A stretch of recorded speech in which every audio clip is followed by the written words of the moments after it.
Sir మీరు చెప్పండి, రాయలసీమలో ఇంక్లూడింగ్ నెల్లూరు జిల్లాలో మొత్తానికి తీసుకుంటే బీసీ నాయకత్వం, ఎస్సీ ఎస్టీ ఎలాగో, ఎస్టీ అయితే ఒక్క ఎమ్మెల్యే లేరు అక్కడ, ఎస్సీ వాళ్ళకున్న రిప్రజెంటేషన్ వాళ్ళకు వచ్చింది. ఓవరాల్గా అంత జనాభా బోయలు కానీ, కురుబలు కానీ, తర్వాత ఈడిగ కానీ, యాదవులు కానీ, వీవర్స్ కానీ అత్యధికంగా ఉన్నటువంటి పాపులేషన్ అక్కడ ఉన్నా కూడా ఇప్పటికి కూడా రెడ్ల నాయకత్వం ఎక్కువ అక్కడ అన్ని పొలిటికల్ పార్టీలు ఎంకరేజ్ చేస్తూ ఉంటాయి. రెడ్ల రాజ్యంగానే రాయలసీమ ముద్రపడ్డది. దీని మీద మీ అభిప్రాయం ఏంటి సార్? మనకి ఈ సందర్భంగా సర్దార్ నాగప్ప గారు అన్న మాటలు మనం గుర్తు తెచ్చుకోవాల్సి ఉంటుంది. సర్దార్ నాగప్ప గారు కర్నూలు ప్రముఖమైనటువంటి కాంగ్రెస్ నాయకులు. ఆయన పేరున కర్నూలులో వీధి కూడా ఉంది. అవును. ఆయన నెహ్రూతో సహచర్యం ఉంది, ఇందిరాగాంధీతో సహచర్యం ఉంది, అలానే నీలం సంజీవ్ రెడ్డి గారితో కూడా సహచర్యం ఉంది. లేదా ఇంకో మాటలో చెప్పాలంటే ఆయన ఎస్సీ వర్గానికి చెందినటువంటి నాయకులు సర్దార్ నాగప్ప గట్టిగా నీలం సంజీవ్ రెడ్డి గారిని వ్యతిరేకించాడు. నీలం సంజీవ్ రెడ్డి గారి రెడ్డి కులతత్వ పెత్తందారి పోకల్ని మన సర్దార్ నాగప్ప ఆ రోజు నాడే ఆయన నిరసించాడు, వ్యతిరేకించాడు. అది చాలా గొప్ప విషయం. స్వాతంత్రం వచ్చిన కొత్తలోనే. ఇంకో గొప్ప విషయం ఏంటంటే మన సర్దార్ నాగప్ప గారు కాన్స్టిట్యూయెంట్ అసెంబ్లీ మెంబర్గా కూడా ఉన్నారు. ఈ రాజ్యాంగాన్ని రాయటంలో ఆయన కూడా ప్రముఖమైన పాత్ర ఉంది. ఆయన అంబేద్కర్ గారి సహచరుడు. సో విశేషమైనటువంటి ప్రజ్ఞ కలిగినవాడు, విద్వత్తు కలిగినవాడు, మరి రాజకీయ అనుభవం కలిగినవాడు. తర్వాత ఎస్సీ వర్గాలకు, బహుజన వర్గాలకు జరుగుతున్న అన్యాయాన్ని ఆనాడే గుర్తించి ఆయన ఒక మాట అంటాడు. నీలం సంజయ్ రెడ్డిని ఉద్దేశించి చెప్పేది ఏంటంటే, మామూలుగా డెమోక్రసీ అంటే అబ్రహాం లింకన్ ఏమని చెప్పాడు? Democracy is a government of the people, by the people, for the people అంటాడు ఆయన, Abraham Lincoln.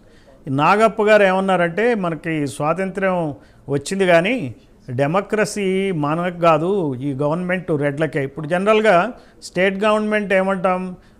Government of Chandrababu Naidu అనో, గవర్నమెంట్ ఆఫ్ జగన్మోహన్ రెడ్డి అనో ఇట్లా మాట్లాడుతూ ఉంటారు, మై గవర్నమెంట్ అంటూ ఉంటారు.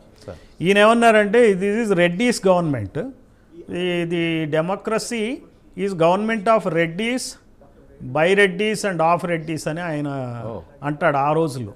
అంటే ఆ రోజు నాడే, ఆ రోజునే ఈ కులతత్వ పోకళ్ళు బాగా ఎక్కువ ఉన్నాయి, అవి సంస్థాగతం అయినాయి అని చెప్పడానికి మనకు ఇంకొక డాక్యుమెంటరీ ఎవిడెన్స్ ఉంది. ఈ ఎలా బహుజనులకి అన్యాయం చేస్తున్నారో, ఈ రెడ్ల నుంచి ఎలా జరిగిందో ఈయన కూడా నీలం సంజీవ్ రెడ్డి గారి గురించి మన శివశంకర్ గారు రాస్తారు ఈ బుక్లో. అదొక్కటే ముగింపు అనే బుక్లో ఆయన మున్నూరు సామాజిక వర్గానికి చెందిన ఆయన, తెలంగాణ ఆయన. అంటే ఒక పక్క ఎస్సీ లీడర్ సర్దార్ నాగప్ప గారు కర్నూలు ప్రాంతం, ఇంకో పక్క మన శివశంకర్ గారు, ఆయన లా మినిస్టర్గా చేశారు, గవర్నర్గా చేశారు.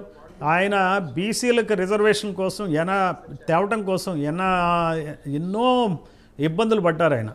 ఆయన 1952లో మొదలు పెడితే ఈ ఉద్యమాన్ని, బీసీలకి రిజర్వేషన్ సాధించే ఉద్యమాన్ని 1952లో మొదలు పెడితే 1972 అంటే 20 సంవత్సరాలు పట్టింది. 20 సంవత్సరాలకు కానీ ఈ బీసీస్ రిజర్వేషన్ జీవో రాలా.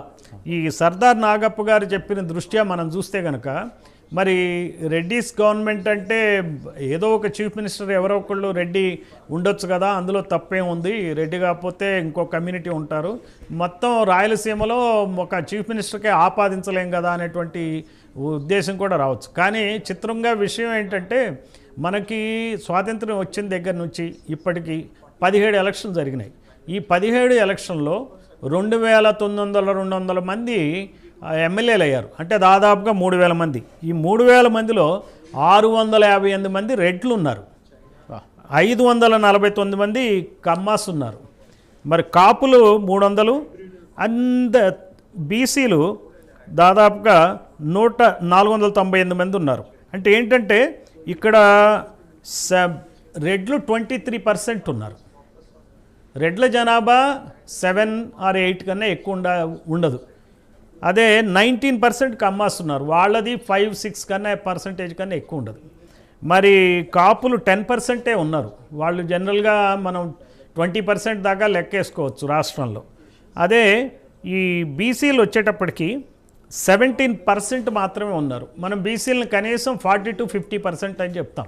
సో ఈ రకంగా ఇది రాష్ట్ర స్థాయి పరిస్థితి అయితే రాయలసీమ చాలా అన్యాయంగా వెనకబడి ఉంది ఈ ప్రజాస్వామ్యం విషయంలో. ఒక నిజం చెప్పాలంటే అక్కడ ప్రజాస్వామ్యం రాయలసీమకి వేరే ప్రాంతాలకి తేడా ఉంటుంది. అది రెడ్డి స్వామ్యమా ప్రజాస్వామ్యమా అని మనం చూసుకోవాల్సి వస్తుంది. కారణం ఏంటంటే మీకు అక్కడ 63 నియోజకవర్గాలు ఉన్నాయి రాయలసీమ నెల్లూరు కలిపితే. ఈనాటి అసెంబ్లీలో 27 మంది రెడ్లు 12 మంది కమ్మలు ఉన్నారు. గత అసెంబ్లీలో 40 మంది రెడ్లు 3 కమ్మలు ఉన్నారు. అంటే ఏంటి మీకు 63 మందిలో వీళ్ళు ఎస్సీస్ అంబేద్కర్ పుణ్యమానే 11 ఎస్సీ సీట్లు తప్పిస్తే 2-3 ముస్లిమ్స్ లేకపోతే ఒకళ్ళిద్దరు వేరే వర్గాల వాళ్ళు తీసేస్తే కేవలం 6 డజన్ మాత్రమే బీసీలు ఉంటున్నారు. 6 to 8 అంతకన్నా ఎక్కువ ఉండరు. సో ఇది కూడా ఏం సూచిస్తుంది, ఇది ఈనాటి అసెంబ్లీలో కానీ గత అసెంబ్లీలో కానీ ఇంతకాలం కూడా ఒక 6 డజన్ మంది బీసీలు తప్పితే ఎక్కువ మంది ఎమ్మెల్యేలు ఉండేటువంటి అవకాశం లేకుండా పోయింది రాయలసీమలో. మరి రెడ్లు ఇంతమంది పాలిస్తున్నారు రాయలసీమని, ఎన్నాళ్ళుగా పాలిస్తున్నారు. దాదాపుగా 50-60% రెడ్డి ఎమ్మెల్యేలే ఉంటున్న చోట పేదరికం అత్యంత ఎక్కువగా ఉంది. ఇప్పుడు పేదరికంకి వచ్చేటప్పటికి ఇక్కడ 76% ఉంది పేదరికం రాయలసీమలో. అదే కోస్తాంధ్రలో పేదరికం 47% ఉంది. Indian average 51%. ఇదంతా నా స్టాటిస్టిక్స్ కాదు, UNDP 2014 స్టాటిస్టిక్స్ ప్రకారం చెప్తున్నా. అంటే నిరుపేదలు అత్యధికంగా రాయలసీమలో ఉన్నారు, కోస్తాంధ్ర కన్నా ఇండియాలో కన్నా ఉన్నారు. మరి ఏలేదెవరు రెడ్లు. అట్లనే అన్ఎంప్లాయ్మెంట్ కూడా అత్యధికంగా రాయలసీమలోనే ఉంది, 82% ఉంది అన్ఎంప్లాయ్మెంట్. నిరుద్యోగులు 82% ఉన్నారు. మరి ఆంధ్రప్రదేశ్లో కోస్తాంధ్రలో 49% ఉన్నారు.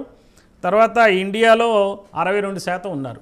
రెడ్లు ఎక్కడ ఎక్కువ ఉంటే అక్కడ నిరుపేదలు ఉన్నారా, నిరుద్యోగం ఉందా, నిరక్షరాస్యులు ఉన్నారా అని ఆలోచించి, ఇది యాక్చువల్గా రీసెర్చ్ చేయాల్సినటువంటి అంశం కూడా, యూనివర్సిటీలో స్టడీ చేయాలి.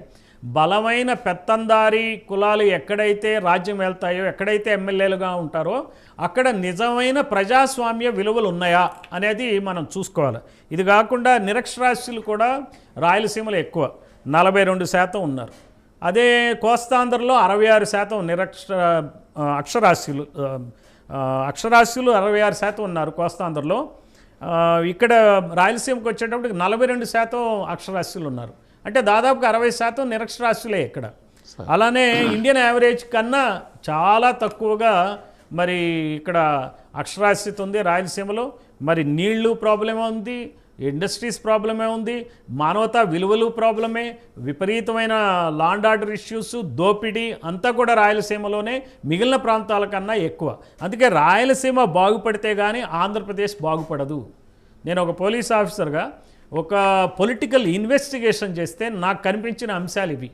ఈ రకమైన నాయకులు వీళ్ళు ఎవరైతే గుత్తాధిపత్యం వహించి ప్రజలన్నీ అణిచివేసి ఎవరైతే పాలన చేస్తున్నారో వాళ్ళ వలన మన రాయలసీమ బాగుపడదు. రాయలసీమ బాగుపడాలంటే క్యాస్ట్ డామినెన్స్ తగ్గాలి, క్యాస్ట్ బ్యాలెన్స్ రావాలి, కులాల సమతుల్యత రావాలి.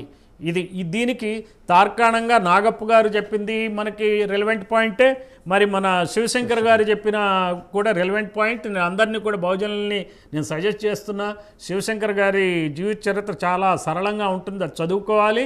మనం సర్దార్ నాగప్ప గారి వీధిని కూడా చూడటం చాలా అవసరం. నేను ఏదో ఒక రోజున సర్దార్ నాగప్ప గారి ఆ ప్రాంతానికి కూడా వెళ్ళి చూస్తా. నేను ఆయన స్ఫూర్తి తీసుకుని బహుజనులందరూ ఉద్యమించాలి.